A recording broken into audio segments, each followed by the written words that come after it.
in Dakar, 7 o'clock in Porto Novo. Good evening and many thanks for staying tuned to West Africa Democracy Radio. Broadcasting on 94.9 FM and around the world on wadr.org. Welcome to Newslink. Here are the top stories. President Mahama launches Medical Care Trust Fund to cater for chronic diseases in Ghana.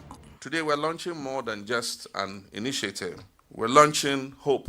Hope for thousands of Ghanaians living with chronic diseases. Hope for families battling the overwhelming costs of care. Media owners in Senegal threaten legal action over government shutdown of dozens of outlets for non-compliance with media code.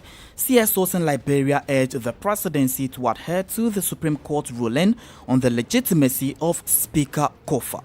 We'd like to urge all parties to honor the rule of law and leverage the opinion as was heard from the court as a pivotal point for crafting a political solution to the issues within the House of Representatives. Nigeria's Labour Congress NLC to rally on Workers' Day for the restoration of democratic governance in Rivers State. Please stay tuned for details of these stories and more. Christopher Aticho with Newslink. Many thanks for joining our broadcast. Newslink begins in Ghana, where President John Dramani Mahama has launched the Ghana Medical Care Trust Fund, also known as Mahama Cares Initiative. Speaking at the launch of the fund today, President Mahama described the initiative as a beacon of hope for thousands of Ghanaians facing long-term health challenges. He emphasized that the fund marks a critical step towards health equity. The Mahama Cares Initiative, which forms part of his campaign promises, is designed to support specialized level treatment for a wide range of chronic illnesses including cancer, diabetes, cardiovascular diseases, chronic kidney failure, stroke, among others. Here's President John Dramani Mahama. Specifically under SDG 3, Target 3.4, treatment and promotion of mental health and well-being. Across the globe, mental health disorders remain the leading cause of mortality, accounting for over 43 million deaths annually worldwide. Worryingly, the burden is disproportionately borne by low and middle-income countries such as ours, posing not only a public health crisis, but also a profound social and economic threat. Today, we're launching more than just an initiative. We're launching hope. Hope for thousands of Ghanaians living with chronic diseases. Hope for families battling the overwhelming costs of care. Hope for a future where the quality of life is not determined by one's ability to pay, including cancers, diabetes, cardiovascular diseases, chronic kidney failure, stroke, and other complications. It will also progressively expand to cover convalescent care, palliative services, third-party administrators, and patient navigators to ensure transparency, efficiency, and a patient-centered service ethic. Initial projections suggest the fund will require approximately 3 billion Ghana cedis annually over the first 3 years. Ghana's President John Dramani Mahama. Moving on, the Center for Transparency and Accountability in Liberia, CENTAL, has urged all branches of government to respect the recent ruling from the Supreme Court. The statement, delivered in the Liberian capital Monrovia, underscores the struggles faced by ordinary Liberians who find their elected representatives entangled in conflict instead of addressing vital legislative issues. For over 6 months, the political climate in Liberia has been characterized by turmoil, with the lawmakers focusing their energies on the antagonistic removal of Speaker Fonati Kofa.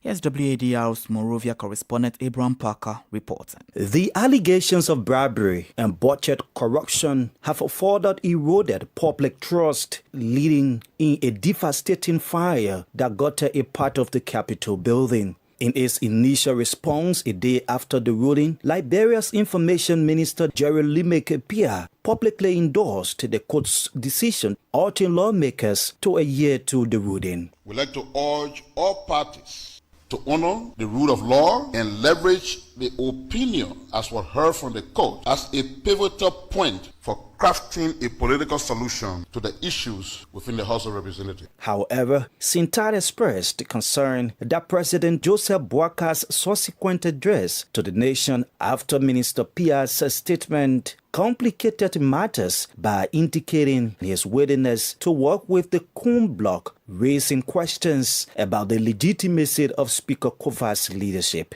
The civil society organization emphasized that the president's ongoing engagement with the Kun faction undermines the authority of the judiciary and poses a threat to Liberia's democratic principles. Sentai, through its program manager Gerard Yakula, wants President Boakar to further enforce the Supreme Court's ruling and restore the rights and privileges of Speaker Kofa. In the absence of any communication from the court notifying its prior decision, we call on the executive to proceed in respecting the Supreme Court's decision until the court says otherwise. As the nation stands at a crossroads, the pathway to stability and governance depends on the adherence to judiciary mandates and the commitment to democratic principles. For Newslink on WADR, Abraham Parker, Monrovia.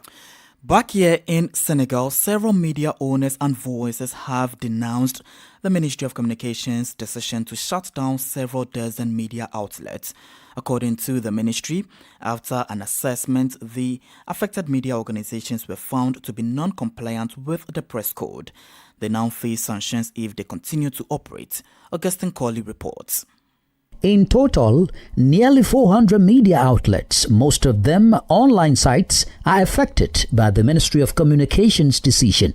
This follows the ministry's assessment a few months ago of more than 600 media outlets operating in the country. The immediate halt of their activities, decided by the Minister of Communications, Ali Ansal, is contested by the Union of Information and Communication Professionals of Senegal. Mustafa Cissé, its president. SIPs can only be outraged by this, given that during the communications director's last evening, he had said that the list that had already been produced contained many errors and that he had to correct them later. We were expecting the correction, and unfortunately, to our greatest surprise, instead of this major correction, we received requests for a cessation of operations. We do not reject the idea of reforming the press, but there are prerequisites. The Council of Press Broadcasters and Publishers of Senegal, CDEPS, goes further, announcing that it will take legal action against the Ministry of Communications' decision. Mamadou Ibra Khan is its president. It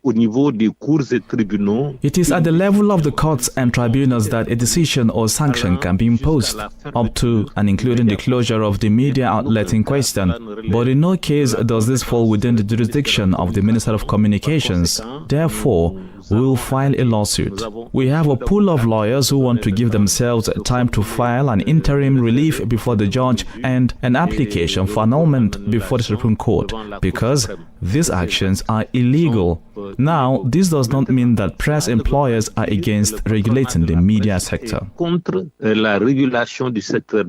For its part, the West African Organization Article 19 calls on the Senegalese authorities to suspend this decision, which runs counter to its commitments to freedom of expression. Augustine Colley reporting. More stories coming up on West Africa Democracy Radio. Newslink continues. In Côte d'Ivoire, the legal battle over Tijani Chiam's nationality is still in full force. Recall the PDCI candidate who declared himself a candidate for the presidential election next October has been removed from the electoral roll due to a nationality issue. However, in a statement released on Monday, the court confirmed that Tijani Chiam is indisputably Ivorian, but was not at the time of his registration on the electoral roll due to his French nationality. In the aftermath, Tijani Chiam's lawyers held a press conference to challenge and demand his reinstatement on the electoral roll. According to them, Tijani inherited French nationality from his father and had never applied for it. He therefore cannot be punished under the Ivorian Nationality Code. Hence, the PDCI denounces a plot aimed at removing Tijani Chiam from the presidential race. Here is Bledume Sumaila, the spokesperson for the PDCI. In what country are we, where the grandson of Felix Houphouët-Boigny cannot appear on the electoral roll of his own country, while this list includes millions of people who are illegally registered? And that's Bledume Sumaila, the spokesperson for the PDCI. In Mali, the national phase of consultations with the nation's key stakeholders on the review of the political parties' charter is still ongoing. Several participants from different regions of the country are taking part in the process and are expected to discuss, among other things, the possible dissolution of political parties. At the end of the discussions, recommendations are expected to be made on the new reforms and the creation of a new political parties. Let's join Francis Boniface for the details. For the national phase of these consultations, which is taking place in Bamako, 3 committees have been established. They are discussing reducing the number of political parties and banning political nomadism. However, the debate is dominated by the dissolution of political parties. Basoma Aminata Isabre is a women's representative from the Dunza region. If there are more than 200 political parties, to avoid all this, the best solution will be to disband something and start from scratch. Because we don't want the situation, but we see that without aid, it can't work. So, to better restructure things, we still have to dissolve them first to better organize everyone. For these civil society activists from the Ségou region, beyond the proposals of the political parties, the final decision rests with the transitional authorities. It's up to them to truly make their own decisions. But when that doesn't matter, we are also here to contribute our ideas. When you ask one person, 2 people, what's your point of view on reducing political parties? Many people say that political parties should be eliminated altogether. We, as delegates, truly speak on behalf of the population. So, in reality, to avoid betraying them, we who were fortunate enough to participate in this national phase must also truly present their point of view. At the end of the discussions this Tuesday afternoon, the participants' recommendations will be compiled and then forwarded to the authorities. It should be noted that the political parties have boycotted these national consultations, which they believe are aimed solely at dissolving them. A report by WAD Alzalio Chiam in Bamako and presented by Francis Boniface. In Benin, the arrest and silencing of individuals critical of the current Beninese government reached a new high this week, with former police chief now behind bars. Louis-Philippe Hundegno has been on trial for several months before the Court for the Suppression of Economic Offences and Terrorism.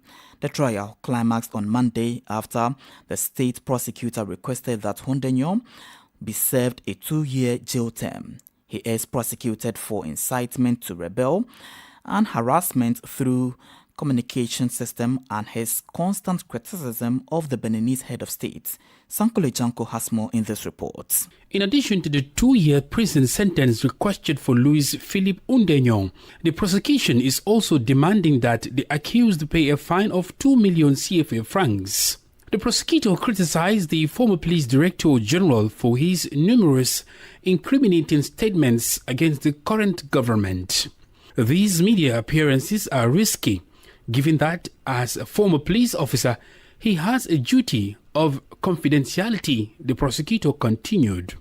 The prosecution also accuses the former police chief of having disclosed that he had been repeatedly asked to participate in a coup d'etat against the government. Making this known to the public seriously affected the public's peace of mind, the prosecutor stated. He continued that the former police director general challenged the constitution by calling on the population to rise up against the state. The public prosecutor also revealed that numerous placards with malicious comments against the head of state were found at Philippe Hundegno's home during the search. While the former police chief indicated that he and others were planning to launch a political movement, the public prosecutor's office believed he was more interested in identifying police, customs and other military personnel for reasons that remain unclear. WADR's Aziz Adam Solis reports and voiced by Sankole Janko. Still in Benin, the government has clarified the law on traditional chiefdoms which was adopted in March this year. A statement issued by the government state authorities have through the adopted law formalized the recognition of 16 kingdoms, 80 superior chiefdoms and 10 customary chiefdoms. The legal framework aims to anchor traditional chiefdoms in the national dynamic. This comes following a misunderstanding raised by the new text, which aims to redefine the role of traditional authorities in building a modern Benin. While providing clarifications on the law, the Beninese government states that recognition of traditional entities is based on three main criteria, namely territorial base, the type of power exercise, and the exercise or the existence of hierarchical social organization. You're still listening to Newslink here on West Africa Democracy Radio, broadcasting on 94.9 FM and around the world on WADR.org. Mind you that we're live on Facebook at WADR English Service, as well as YouTube at WADR News. Here's a reminder of our top stories. President Mahama launches Medical Care Trust Fund to cater for chronic diseases in Ghana. Media owners in Senegal threaten legal action over government shutdown of dozens of outlets for non-compliance with media code. CSOs in Liberia urge the presidency to adhere to the Supreme Court ruling on the legitimacy of Speaker Kofa. Still ahead in the news, Nigerian Labour Congress NLC to rally on Workers' Day for the restoration of democratic governance in Rivers State. We do have the guest interview and sports news. Please stay with us. West Africa Democracy Radio. It's you speaking. Crossing over to Nigeria, the country's Labour Congress NLC is set to mark this year's Workers' Day, which is May 1 in Rivers State, with a rally calling for the restoration of democratic governance. This comes amid growing concerns over the state of emergency declared in the oil-rich states. Meanwhile, in Edo State, Labour leaders are accusing the state government of interfering in union activities. WADR's Abuja correspondent Usman Umar reports. The Nigeria Labour Congress has directed its Rivers State Council to hold a peaceful rally on May 1st to commemorate Workers' Day. In a letter dated April 22nd and signed by Deputy General Secretary Comrade Ismail Bello, the NLC leadership said the rally would take place within the council's premises and involve all affiliate unions. The Congress stressed that the event should not be celebratory but a sober reflection on the subversion of democratic governance in Rivers State. Responding to this development, a public affairs analyst, Nosa Osas, is urging labor unions to focus on workers' welfare and avoid entangling themselves in political disputes, particularly in volatile states like Rivers. Labor unions should concentrate on their unionism and also know when it is apt to play that union activism and not bringing it to politics. If the workers are not paid, because this sole administrator have made concerted effort to make sure that there is a payment of salaries and emoluments as at when due.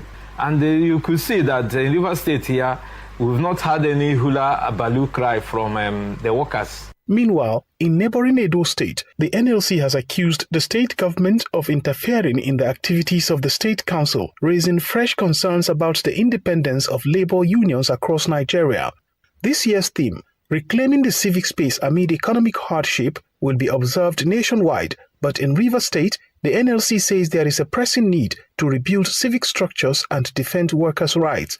On March 18, 2025, President Bola Tinubu declared a state of emergency in Rivers State after enduring extended political unrest. This declaration resulted in the suspension of the governor, his deputy, and the state lawmakers as he appointed a sole administrator to manage state affairs for an initial 6-month term. For Newslink on West Africa Democracy Radio, Usman Umar reporting from Abuja.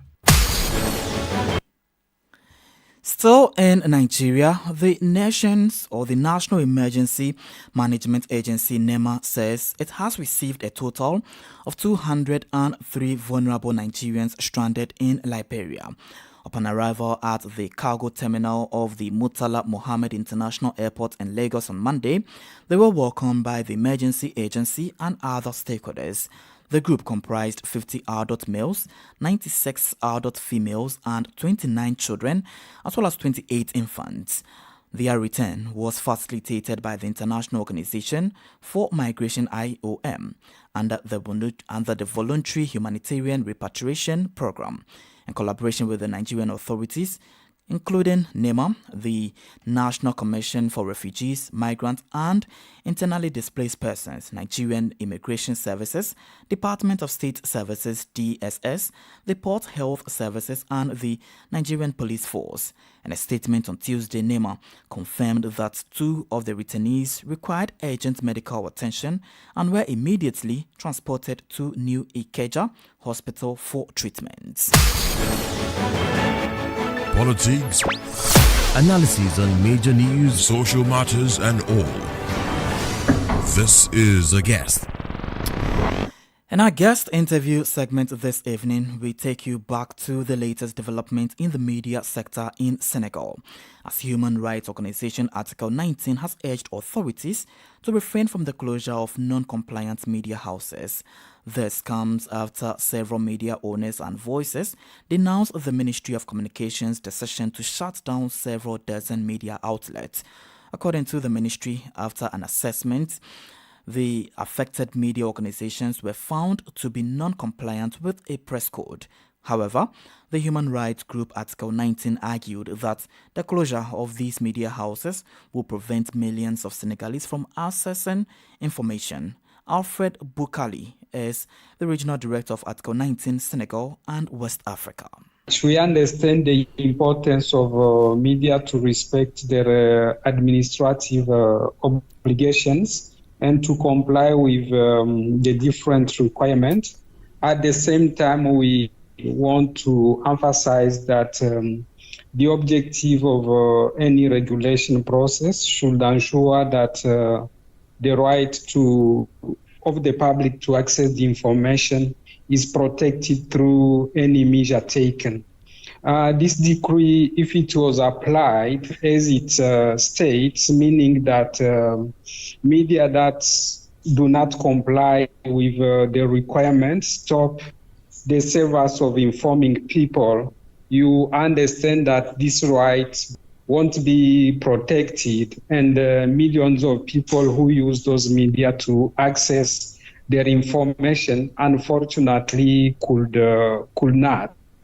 That's why we are insisting that the decree is very severe and put on risk the right of the public to access information. But the government's argument is that they've told these media outlets to regulate the press code of Senegal, and some of them have been given time, and now they've disqualified and they're asked not to operate because they failed to meet the standards. We understand that, and as we are saying, media should comply with the requirements. But again, as is said in the principles on freedom of expression and access to information, in Africa, the process of registration of media should serve for administrative objectives and not lead to restriction.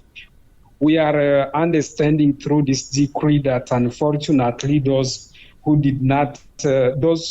could not comply, they will be restricted from continuing their business. So you can understand that there is a conflict between this decision and this principle that should govern the process of regulation and administrative registration of. Certain media houses have threatened to take legal action against the government. Would Article 19 support this action? Let me say that what is important to look at now is what kind of positive measures ensure to safeguard public information public right to information and also protect the plurality and the diversity of media. We are calling for the government, and we think that is still possible, to refrain from executing this decree, and instead to adopt positive measures that can include a deep analysis of the press code and undertaking a global reform of this press code to make sure these disposals, that if they are used, they affect the right of public to information. That's Alfred Boubkali. He is the Regional Director of Article 19 Senegal and West Africa.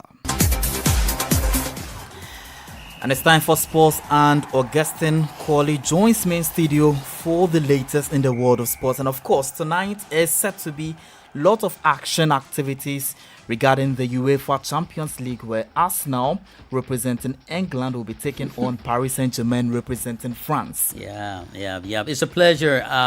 Thank you, my dear brother Chris. But let's begin in Africa. Definitely. Just quickly, because in Nigeria, Remo Stars secured their Made in Nigeria Premier Football League crowned, edging Niger Tornadoes 1-0 at the Remo Star Stadium to write a new chapter in the club's history. And that's thanks to a goal from Olamikan Mohamed Adebayo in the 84th minute, proved decisive, sparking celebrations as the Sky Blue Skies finally got their hands on the prestigious trophy. Elsewhere, Tanzania booked their place in the final of the inaugural Women's Football Africa Cup of Nations after a dramatic 3-2 win over Cameroon at the Prince Mullah Abdullahi Hall in Rabat. The victory not only secured Tanzania's spot in the final of the first ever edition, but also guaranteed their qualification for the upcoming FIFA Women's Football World Cup in the Philippines later this year. Now, to what you were talking about, more concerned about the European Champions League. Indeed, yes. Tonight we will have Arsenal, which tried its best but not making it in the Premiership this season, but with an opportunity to beat in the semi-finals of the UEFA Champions League, will be meeting Paris Saint-Germain. PSG, remember, are the defending champions of the League One, tournament. So they had to win. What we talk about, the most carried Champions League's winner, that is Real Madrid. Yes, in the quarterfinals, and to reach this level, that means a lot. So it also means that PSG has done well to defeat the current champion of the English Premier League, which Arsenal failed to win. That is Liverpool. PSG qualified from that. So it's a clutch to look at. So indeed, it is a wonderful match to look at tonight. Interesting. And of course, the semi-finals of the UEFA Champions League is it's among 4 countries.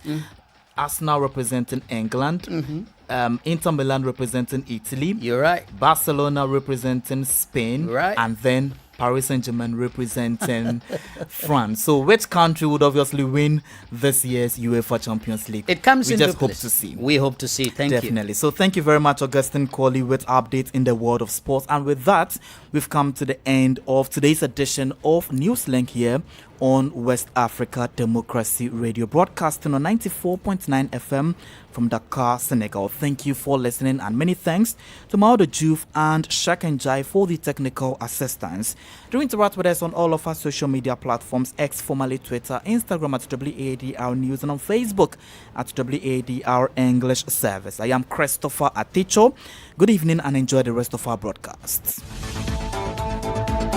And many thanks to you for listening to Newslink via Hot 104.3 FM, New Me FM.